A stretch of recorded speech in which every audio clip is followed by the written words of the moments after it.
Assalamualaikum warahmatullahi wabarakatuh. Perkenalkan, nama saya Zulia Nurrahma, NIM A1C1 18048.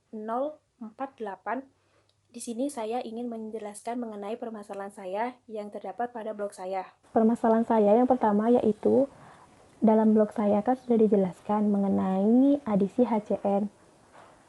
Bagaimana yang terjadi apabila dalam adisi HCN ini yang kita adisi adalah asam lainnya seperti HCl. Apakah juga dapat terjadi adisi? Alasan saya mengambil permasalahan ini karena berdasarkan literatur pada buku Heart-Crane halaman 286 bahwa HCN mengadisi gugus karbonil dari aldehid dan keton secara reversibel menghasilkan sianohidrin.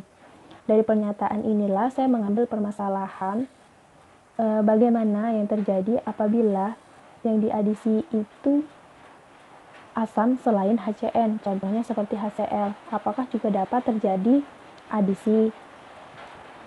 Padahal sama-sama kita ketahui bahwasanya HCN dan HCl ini sama-sama bersifat asam kuat. Bukti pada blog saya terdapat pada bagian adisi HCN pada paragraf pertama, kalimat pertama. Permasalahan saya dijawab oleh Desti Ramadhani. Menurut saya jawaban dari Desti salah karena Desti di sini menyatakan bahwasanya HCl itu tidak dapat diadisikan. Padahal menurut buku yang saya baca, yaitu buku Heart-Crane, bahwasanya dinyatakan di sana bahwa HCl juga dapat diadisikan, tetapi hasilnya tidak dapat dipisahkan. Permasalahan saya yang kedua yaitu bagaimana yang terjadi apabila adisi alkohol nukleofil oksigen yang bersifat lemahnya dikatalis dengan basa. Alasan saya mengambil permasalahan ini karena berdasarkan literatur pada buku Heart-Crane halaman 279 bahwa alkohol merupakan nukleofil lemah sehingga diperlukan katalis asam. Dari pernyataan inilah saya mengambil permasalahan. Bagaimana yang terjadi apabila pada adisi alkohol ini nukleofil yang bersifat lemah dikatalis dengan basa, yang mana sama-sama kita ketahui bahwa sifat dari basa ini sendiri adalah merupakan zat yang memiliki kecenderungan penarikan nukleofil yang kuat.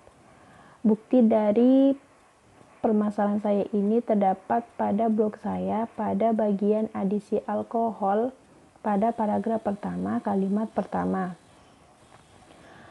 Permasalahan saya dijawab oleh Nabila Zahra.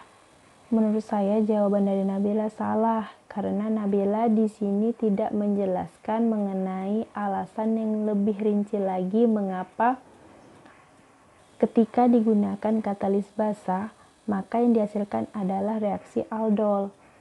Nabila tidak menjelaskan penyebab dari terjadinya reaksi aldol ini.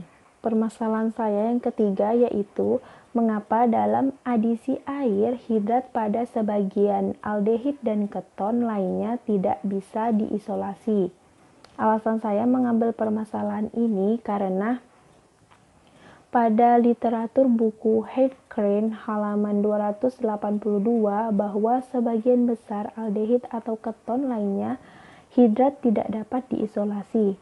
Dari sinilah saya mengambil permasalahan saya. Mengapa dalam adisi air ini hidrat pada sebagian besar aldehid dan keton tidak bisa diisolasi. Padahal jika diisolasi maka suhu akan tetap konstan pada saat terjadinya reaksi.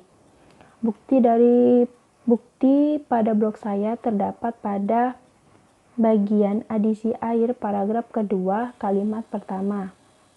Permasalahan saya dijawab oleh Wisliana. Menurut saya jawaban dari Wisliana ini salah karena Wisliana hanya menjelaskan mengenai hidrat ini mudah melepas air saja, tidak menjelaskan secara lebih rinci lagi penyebab mengapa hidratnya mudah melepas air. Terima kasih untuk perhatiannya. Wassalamualaikum warahmatullahi wabarakatuh.